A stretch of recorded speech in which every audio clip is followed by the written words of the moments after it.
Thả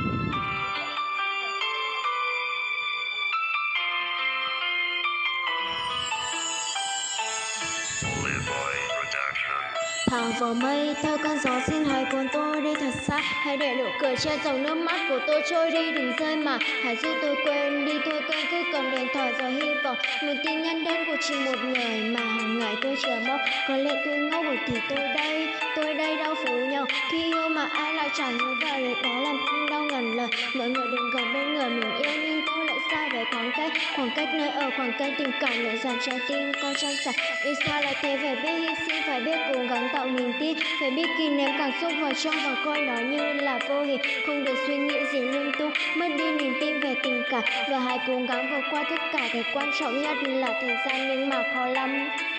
Mấy ai yêu xa là thành công, nhiều người hy sinh đốt hết tất cả chỉ muốn người kia yêu thật lòng. Cái gì cũng vậy, cái gì cũng thế, đều có giới hạn về thời gian. Yêu nhau mà không gặp nhau từ rồi dần nó cũng chán. Chờ một tin nhắn để biết người kia còn quan tâm mình không, chờ một tin nhắn để thuê suy nghĩ rằng anh không thành lòng. Sao em lại phải chờ như thế, tại sao lại không thể chủ động, tại sao như thế, tại sao không thể anh ơi. Em đau ở trong lòng vì là con gái ở trong tình yêu, luôn muốn được cưng chiều. Em chỉ nói thế thôi không nói nhiều, em mong rằng anh hiểu. Nếu có tình cờ nghe bài hát này em xin anh đừng trách móc, bởi vì bây giờ em biết chịu đựng là điều em phải học.